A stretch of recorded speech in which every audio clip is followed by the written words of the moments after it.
আপনি কি ফেসবুকে পেজ খোলার কথা ভাবছেন? তাহলে এই ভিডিওটা শুধু আপনার জন্যই। কোনো সমস্যা নেই বা কোনো জটিলতা নেই, খুব কয়েকটি সহজ পদ্ধতিতে আমি কিভাবে ফেসবুকে পেজ ক্রিয়েট করতে হয় সেটা আজকে আপনাদেরকে শেখাবো। আপনাদের সুবিধার জন্য আমি আমার স্ক্রিনের বাঁদিকে বা ডান দিকে এই একটা ফোনের স্ক্রিন রেকর্ডিং চালিয়ে দেব, যাতে যারা যারা ভিডিও দেখে বুঝতে পারবে না তারা সেই জিনিসটা ওখানে দেখে ফলো করে যাতে ক্রিয়েট করতে পারে। তো সবার ফার্স্টে আমি আমার ফোনের ফোন রেকর্ডার অন করে দিলাম, তারপর ফেসবুকে ক্লিক করলাম, তারপর এখানে মেনুতে ক্লিক করলাম। মেনুতে ক্লিক করার পরে আমি পেজটা যখনই স্ক্রোল করব তখনই দেখা যাবে যে পেজেস বলে একটা, এই যে এই অপশনটা, এটাতে আমাকে ক্লিক করতে হবে। ক্লিক করলেই খুলে যাবে অনেকগুলি, যেমন অনেকগুলি অপশন। আমার আগেরও কয়েকটা পেজ ওপেন করা আছে, সেগুলোও আসছে। তো আমাকে এগুলো বাদ দিয়ে সবার উপরে এই ক্রিয়েট বটনটা যেটা আছে সেটাতে প্রেস করতে হবে। ক্রিয়েটে প্রেস করলাম।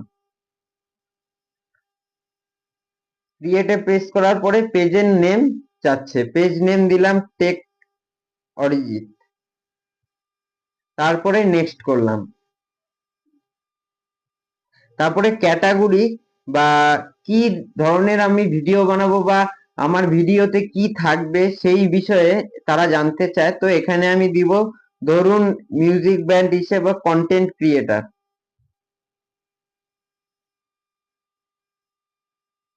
বন্ধুরা, লাইট চলে আসলো, লাইট ছিল না এতক্ষণ, তো কোনো ব্যাপার না। তো কন্টেন্ট ক্রিয়েটার আসছে না, তো ডিজিটাল ক্রিয়েটর দিয়ে সেভ করে দিলাম।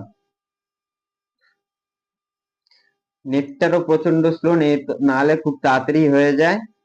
তারপরে এখানে আসছে you have created your page. এখানে স্পষ্ট দেখতে পাচ্ছেন লেখা আছে you have created your page, what best describe your goals. মানে তুমি এখানে লিখতে পারো যে তুমি কোন ধরনের ভিডিওটা আপলোড করো বা কি করার জন্য তুমি পেজটা খুলেছো।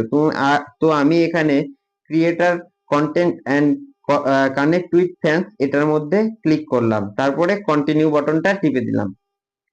তো তারপরে এখানে ফটো বা প্রোফাইল পিকচার বা ব্যাকগ্রাউন্ড তো চাবেই, কারণ কি একটা পেজে মানুষ ঢুকে সবার ফার্স্টে সেটাই লক্ষ্য করে। তো নেক্সট করে দিলাম, এটা আমি দিব না এখন, পরে। তো তারপরে এখানে দেখা যাচ্ছে যে ইনভাইট করতে বলছে, এটাও নেক্সট করে দিলাম। তারপরে পেজ নোটিফিকেশন আসবে কিনা সেটাকে আমি অন করাই আছে, সেটা অন করলাম, করে ডান করে দিলাম।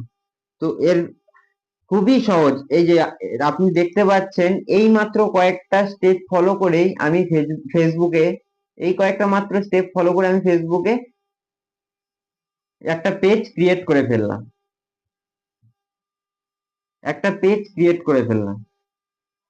এই যে দেখতে পাচ্ছেন এখন টেক অরিজিৎ দিয়ে সেই পেজটি ক্রিয়েট হলো। তো বন্ধুরা, এখন নিজেরাও এখন একটা নিজস্ব পেজ খোলো। আর যদি এই ভিডিওটা তোমাদের কাজে লেগে থাকে বা ভালো লাগে, তাহলে লাইক শেয়ার কমেন্ট করতে ভুলবে না। কারণ তোমাদের এক একটা লাইক, শেয়ার বা সাবস্ক্রাইব, এটা আমাকে প্রচন্ড ভাবে মোটিভেট করে আরেকটা ভিডিও বানানোর জন্য। তো সকলকে ধন্যবাদ, শুভরাত্রি। আবার দেখা হচ্ছে পরের ভিডিওতে। লাইক শেয়ার কমেন্ট করতে ভুলবেন না। Good night, namaste.